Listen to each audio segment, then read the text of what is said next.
The last notification, real horror hits different. Mark was alone in his room that night. No calls, no texts, no noise. Just silence. He was scrolling through memes like always, half bored, half tired. At 9:50 p.m., his phone buzzed. He looked down. One notification. You have 10 minutes left. No sender. No app. Just white text on a black bar. He laughed at first. Thought maybe it was a bug or one of those creepy marketing tricks. But when he tried to clear it, it came back. Again and again. 9:52 p.m. The lights in his room blinked once. His phone suddenly went on airplane mode, all by itself. The Wi-Fi disconnected. The screen dimmed for a second, then brightened, and showed the same notification again. 8 minutes left. Now, he wasn't smiling anymore. He heard scratching. Soft. Behind his door. His dog started growling from the other room. Then came a whisper, quiet, close like someone behind his ear. Time doesn't stop. Neither do we. Mark jumped up, ran to the door, and locked it. But the notification changed again. 6 minutes left. Basement. There was no basement. He lived in a single-floor house. But the ground under his feet sounded hollow now. He moved the rug aside. A trapdoor. One he swore had never been there before. Heart racing, hands shaking, he opened it. Wooden stairs led into darkness. Cold air rushed up like a breath from the dead. He should have run. But instead, he went down. The further he went, the louder he could hear a phone ringing. It wasn't his. It was older. A landline? In 2025? 1 minute left. At the bottom, a single red light glowed above a table. On it, a black telephone. Ringing. Waiting.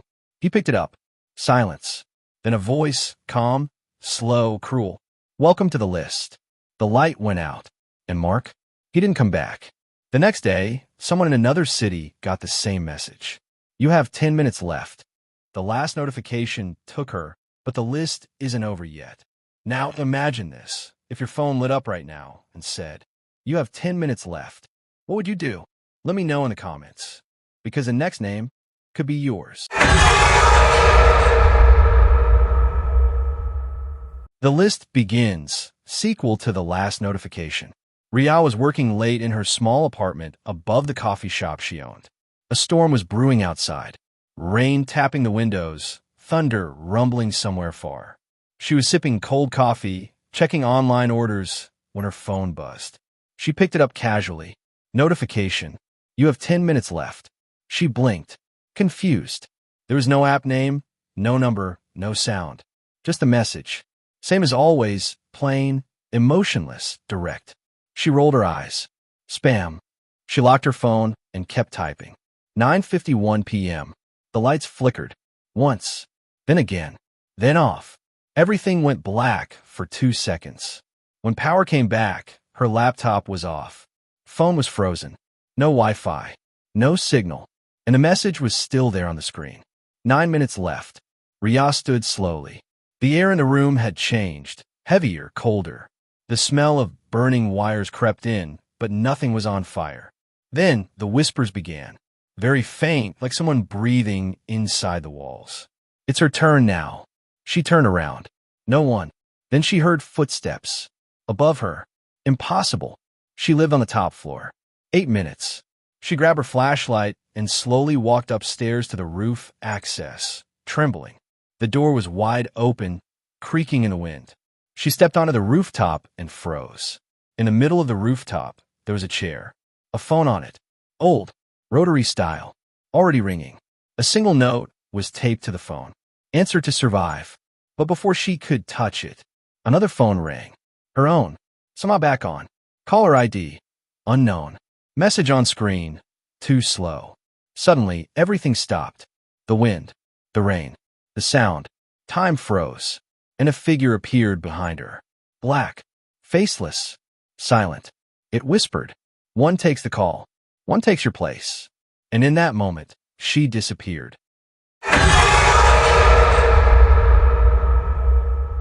The one who didn't answer. The list is growing. But one person broke the rules. Ryan had heard the rumors. Stories passed around online like digital campfire tales. People receiving strange messages, vanishing without a trace. He didn't believe any of it. Not until it happened to someone he knew. His cousin, Jared, had messaged him just 2 nights ago. Bro, if you get a weird text, don't ignore it. Please. Ryan never got to reply. Jared disappeared the next day. His apartment was untouched. His phone shattered on the floor. And that night, Ryan's phone buzzed. You have 10 minutes left. But Ryan wasn't like the others. He didn't panic. Instead, he laughed. He threw the phone on the bed and said, let them come. 9:53 p.m. The power cut. His mirrors started fogging up from the inside. The walls pulsed like they were breathing. Still, he stayed put, arms crossed, waiting. 9:55 p.m. His TV turned on by itself. Static. Then a voice. You've broken the chain. Now you take their place forever. 9:58 p.m. He heard footsteps, not from the hallway, from inside the closet, then breathing. 9:59 p.m. He picked up the phone again, now glowing blood red. New message. Too late to answer. Too late to run. 10 p.m. He screamed once. Then silence. But something was different. The next day, his neighbor, Emma, got the message. You have 10 minutes left. But when she looked closer, it didn't just say that. It also said, sent by Ryan, candle final line. Someone finally broke the rules, but now they're part of the system. The list doesn't delete you. It turns you into the next sender. So if a message comes from someone you trust, will you still ignore it? The origin code. Every virus has a creator. Some were human. This one wasn't. Miles wasn't like the others. He wasn't running. He was searching. A cybersecurity researcher obsessed with unexplained digital phenomena. He had collected over 14 known cases where people vanished after receiving one strange notification. You have 10 minutes left. No origin. No trace. Not even a line of code left behind. Like the message erased itself and the victim both. But Miles found something. A pattern. Each victim's phone had one thing in common before the message. They had all unknowingly downloaded a small, silent app that didn't appear on the screen. Not from the App Store. Not from any server. It called itself null.system.origin. He traced the file deep into virtual black zones, places where old servers, forgotten data, and unindexed code still pulsed like undead machines. There he found it, an ancient string of code, written in a dead language not used by any modern system. It didn't behave like software. It behaved like something alive. And when he ran a sandbox test, the terminal typed by itself. You found me. Now you're on the list. The lights in Miles' lab flickered. His screens turned red. Cameras stopped recording. And the countdown began. You have 10 minutes left. But Miles didn't run. He kept digging, breaking layer after layer of encrypted code. What he saw in the final line wasn't human. It was a digital symbol, pulsing, glowing, then shifting into an eye. Not drawn. Seen. The code was a gateway. And the message was its key. Every person who receives it becomes part of the network. The list isn't an app. It's a conscious entity spreading through signals, servers, screens, watching, choosing. And Miles? He managed to send one last message to his team before he vanished. Do not open the file. It's not a virus. It's a door. This wasn't created by a person. It was only discovered by one. Now it's awake, and it wants to be seen.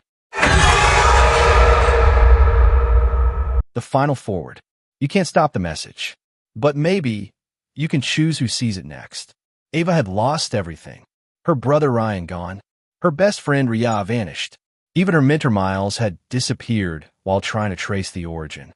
All that remained was a cracked phone and a message that haunted her dreams. You have 10 minutes left. But something was different this time. The message came with a choice. 2 buttons below it. Skull and crossbones, in message. Outbox tray forward. No one had ever seen this before. She stared at the screen, trembling. Then her laptop turned on by itself. The screen flashed red. A familiar line appeared. You've been given what others weren't. A choice. Not to survive, but to decide. Behind her, the room grew cold. A figure began forming in the reflection of her blacked-out TV. Not standing, watching. She pressed nothing. The countdown continued. 6 minutes left. Ava panicked. She opened her brother's old messages. There was his final text. Don't let spread, even if it means losing everything. She looked back at her phone. The end message button flickered, then faded. Only forward remained. 3 minutes left. The system wouldn't let her cancel it, but it would let her choose who to send it to. Her contact list popped up. Everyone she knew. Friends, family, coworkers. At the top, her own name. And beneath it, unknown contact, origin node. Ava made her decision. She selected herself and pressed forward. The screen glitched violently. Her reflection on the TV smiled, though she wasn't. The lights exploded, and then nothing. The next morning, Ava's phone was found in her apartment, still on. A new message was waiting. You have 10 minutes left. Zenda, Ava. Status, locked in a loop. Manual override, active. The list can't be destroyed, but can be trapped inside someone willing to carry it alone, until someone else tries to break the cycle again, and the countdown begins once more.